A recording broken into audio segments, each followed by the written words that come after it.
I'm not really trying to do all that YouTube intro shit right now, so let's just get into making some music. So I don't exactly have a plan for where I want to go with this beat. Um, so let's just start playing some shit and see where that takes us.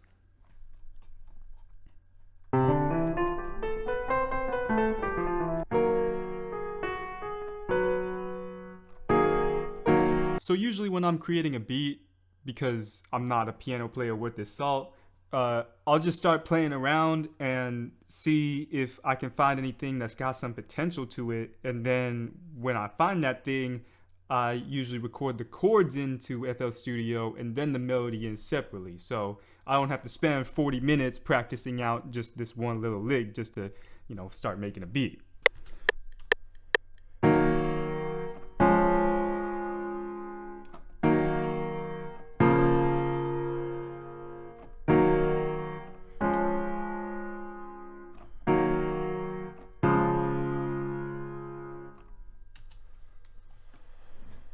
Oddly enough, that sounds kind of like what I wanted it to.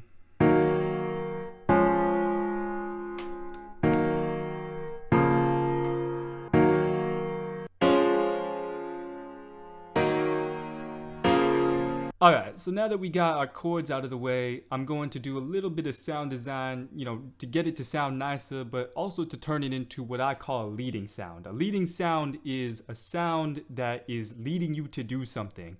And in this case, it is leading us towards what the melody is supposed to sound like. At least that's how I'm trying to say it.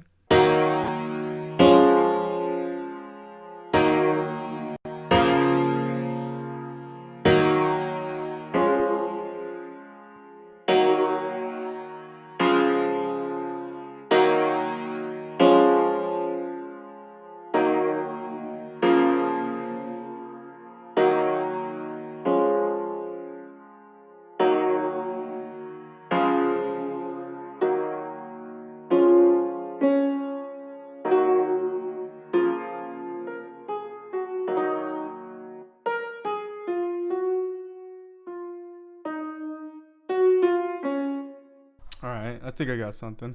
See, that's what you're looking for. You're looking for just enough sound design to be able to lead you into what you think should be added to the beat next. That's how I go about making beats, at least.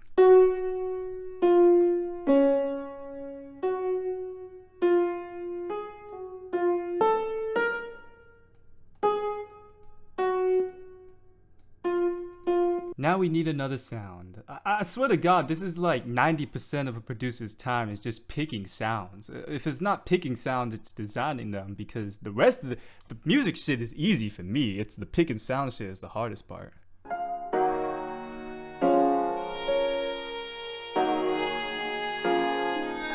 Quick sound design to make it playable.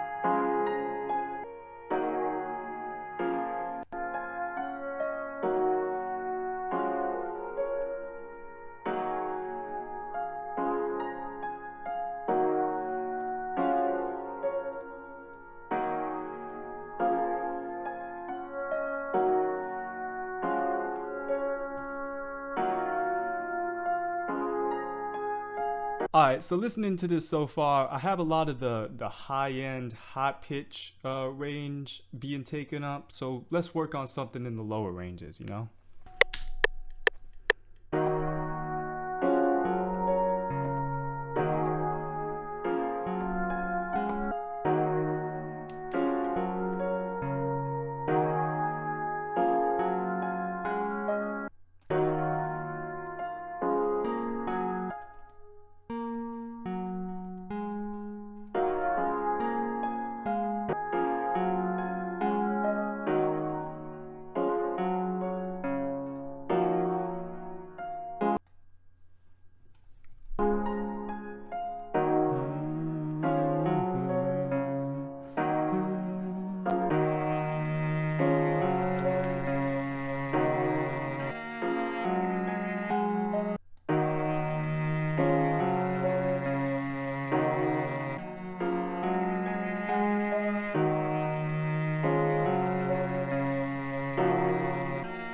a general rule of thumb for, sound design on the sounds that you're adding into your beats is to sort of, do this thing where you cut out the high ends, which is this, and you cut out the low ends, which is this, and you sort of just play around with it until you get a sound that you like.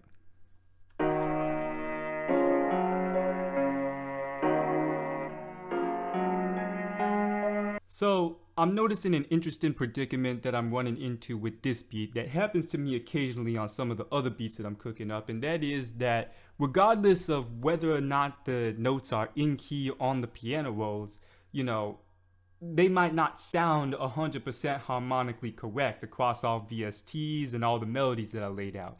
And here's the thing, is that it's music. So if it sounds good to you, you should keep it that way.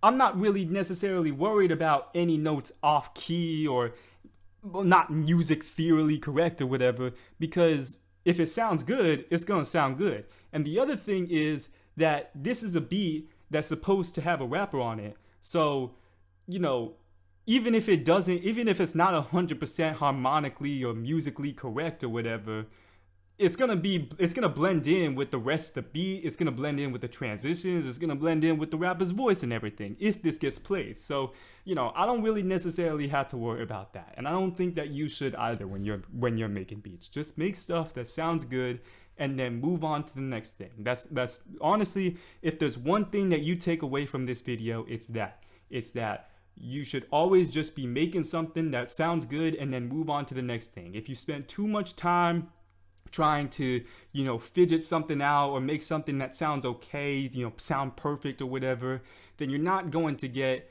anywhere in making music. You should just continually move on to, the next best thing. I mean, spend some time making the stuff that you make sound good, but definitely don't worry too much about music theory or rules or anything like that. If it sounds good, move on.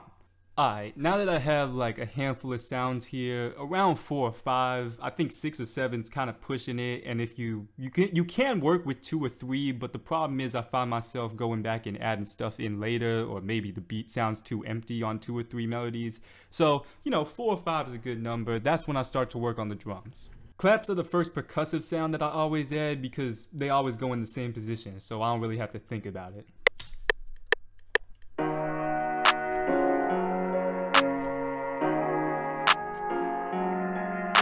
Alright, so there's a couple of different ways that you can go about making the hi-hats for your beat, and for this specific beat, I want something that has a little variation to it, don't get me wrong, but I don't really want the hi-hats to distract from anything else in the beat. I sort of just want them to be there. Now, for a hi-hat pattern like that, you're probably going to start with something like this, a 2-step, sort of just...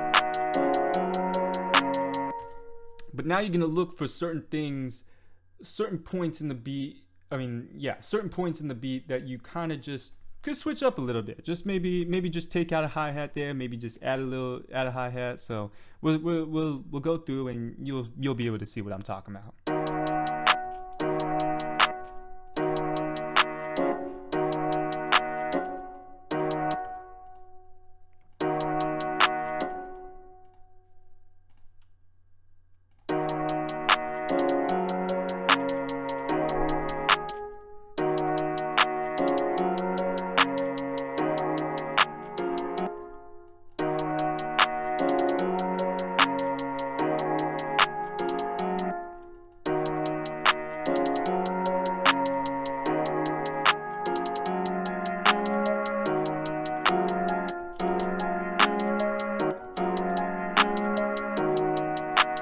So yeah, that's what I'm saying. Something just simple like that. Something that's just it's not too varied, it's not too repetitive, it's just there. The snares are really simple, at least if you do it like I do it. They really only ever go in 1 or 2 positions, so,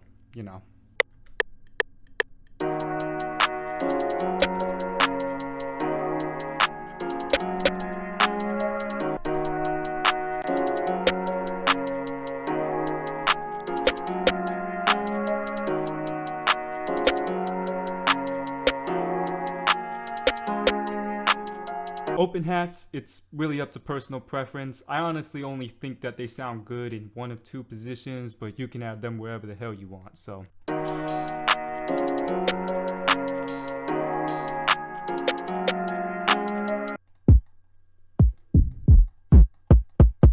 Okay, so here's the thing about the kicks. Normally, they're a little more varied than the 808s, but the thing is, I honestly don't think that they sound good unless they're just on the 808s. So, if I vary the kicks, it's very rarely that I add them in places where the 808 is not. But that's personal preference. If you can find places for the kicks, you know, go ahead, because everybody else can but me.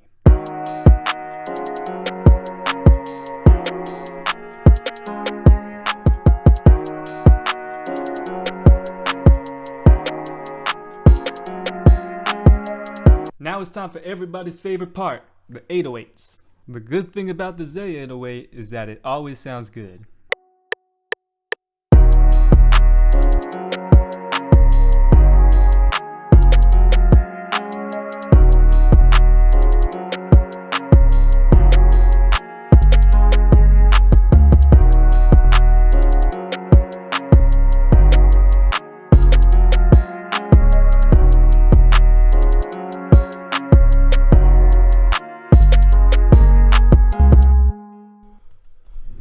Something like that.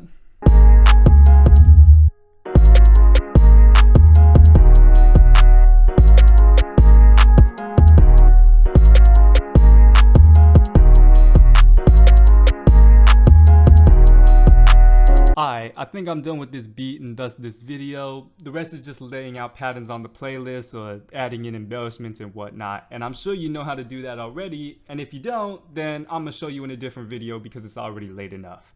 However, I am going to finish this beat and I am going to show you the full beat in like 30 to 45 seconds time. So yeah, I think that's all I really have to say for you guys. If you enjoyed this video, you know, please like, subscribe, share, comment, do all that YouTube crap. And yeah, I guess I'll just see you next time.